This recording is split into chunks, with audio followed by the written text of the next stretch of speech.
2 minute পর আমি চাল ছাড়বো, আপনারা আমার সাথেই থাকেন। ভিডিওটা শুরু থেকে শেষ পর্যন্ত দেখবেন, আর যদি না দেখেন তাহলে কিছুই বুঝবেন না।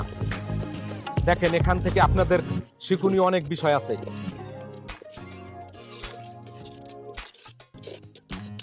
উফ, কি গরম, কি গরম! একবারে বালি মনে করেন গরম হইয়া আংটা আগুনের নান হয়ে গেছে। আমি বালির মধ্যে হাত দিতে পারতে আছি না।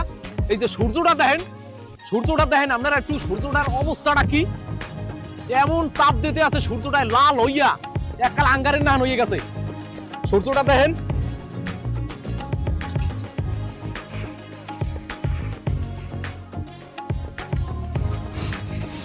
ইতিমধ্যে বালু ফেরাই হিট হয়ে গেছে, আমি লাড়তে আছি, অনেক গরম হয়ে যাইতেছে। আমি বালুর দিকে হাত দিতে পারতে আছি না, আরো একটু লাড়া লাগবে। দেখি তারপর আমি চালগুলো